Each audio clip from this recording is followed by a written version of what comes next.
قالوا لي اعملي الكفته من غير ما تصفي البصل وحطي كمان معلقتين نشا وشوفي نتيجه مبهره جدا. انا ما صدقتش إلا لما جربت يا جماعه. تعالوا شوفوا الوصفه بتاع الكفته دي تحفه. كفته الحياتي بطريقه سهله وجميله وحلوه قوي قوي من غير ما تكش منك ولا تنشف. كمان معايا كده 3 بصلات حجمهم وسط، وكمان معايا قرن فلفل رومي كبير، ومعايا فلفل احمر رومي، وكمان واحد فلفل احمر حار. هنضرب كل ده في الكبة وننعمه بالطريقة دي. بعد كده معايا نص كيلو من اللحمة المفرومة، يكون فيه نسبة دهن بسيطة. تمام. واحط عليه التوابل، معلقه كبيره من الملح، ومعلقه كمان من ال7 بهارات كبيره. لو عندك خلطه كفته حطي، بس انا بستغنى ب7 بهارات بالكيس بتاع خلطه الكفته ده. وحطيت كمان ربع معلقه من الفلفل الاسود، ومعلقه كبيره من البابريكا المدخنه، بتديها طعم وريحه تحفه جدا يا جماعه. تمام. هحط كل المكونات كده على بعض. وبعد كده بقى التركه المهمه جدا، هتحطي 3 معالق كبار من النشا، هيخلوا الكفته معاكي تحفه جدا ومش هتكش. وكمان معلقه كبيره من البيكنج باودر.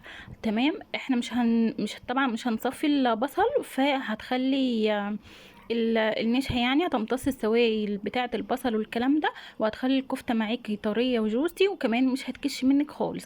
ضربت كل المكونات دي كلها في الكبه مع بعض، وبعد كده ايه، جبتها بقى كده. شايفين ما شاء الله حلوه ازاي؟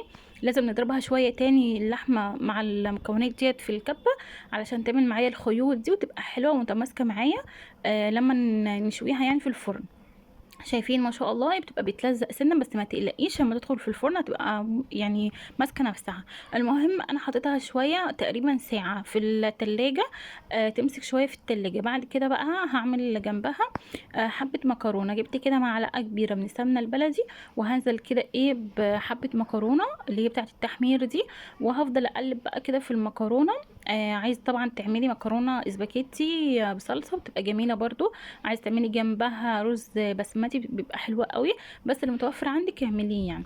هنا بقى بعد ما المكرونه ما اتحمرت معايا وخدت اللون الحلو ده، نزلت بمكعب مرق دجاج، وكمان رشه كده من ال7 بهارات، وهقلب. انا بحب اقلب التوابل كده مع المكرونه قبل ما احط المرق.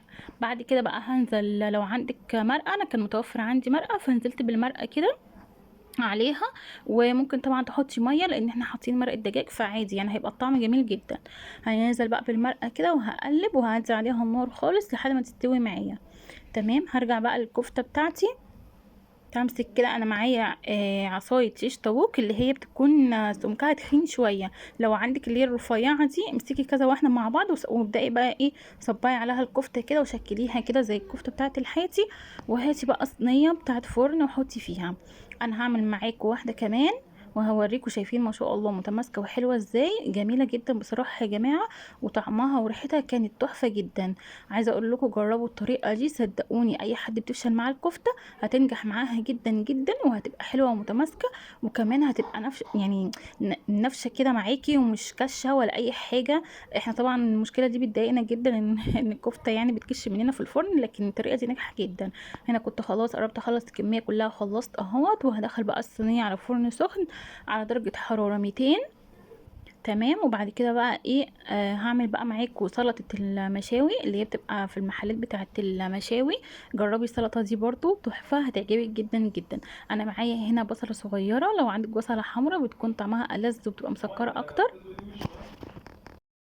اخلص بقى تقطيعها. وانا الصراحه بحب يعني احوج البصله الاول قبل ما اخلص بقيه المكونات.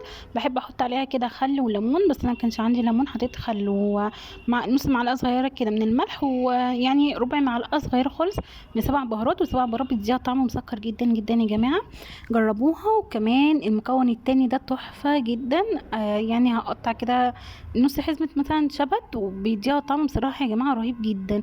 جربوه ان شاء الله هيعجبكم جدا. انا طبعا كنت مستغربه يعني لما قلت ان انا اجرب الشبت، يعني حد قال لي عليها بصراحه كنت مستغربه، بس لما جربته كان طعمه تحفه تحفه قوي.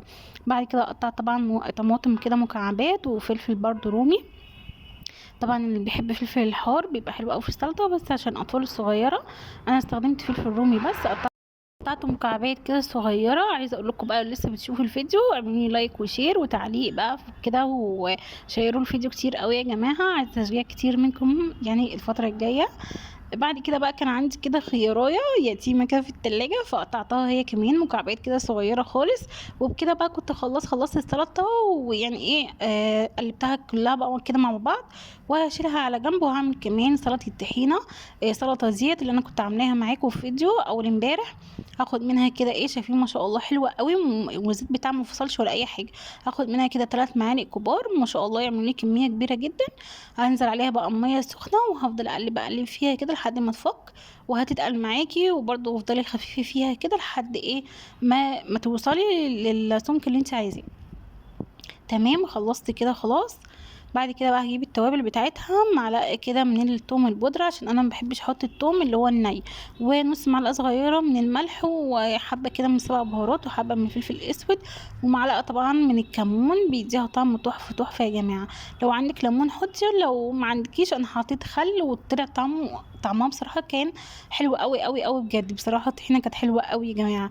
ماشي، بعد كده بقى كانت خلاص الكفته ما شاء الله اللهم بارك طلعت كده من الفرن، شايفين ما شاء الله ما كشتش خالص، وشايفين طريه وجوسي وتتقطع كده وجميله قوي قوي يا جماعه. جربوا طريقتي والله هتعجبكم جدا، تحفه. شايفين ما شاء الله كانت طبعا سخنه جدا، ما كنتش قادره اقطعها، بس كان لازم اقطعها كده واوريها لكم من جوه، طريه وتحفه وجوسي وما كشتش خالص خالص. بصراحه كانت جميله وكان طعمها حلو قوي قوي. بعد كده بقى خلاص خلصت، فكنت بغرف بقى الاكل. بحط كده لكل واحد طبق، بحط فيه حبه مكرونه من اللي انا محمراها، وكل واحد كده 4 صوابع من الكفته. واللي كان بيعوز يعني يزود كان بياخد تاني من الصينية. وكده كان خلاص بقى، وقدمت طبعا معاهم السلطة بتاعت طحينة والسلطة الخضراء. كانت وجبة تحفة وممتازة، جربوا طريقتي ان شاء الله تعجبكم. متنسوش اللايك والشير. باي باي.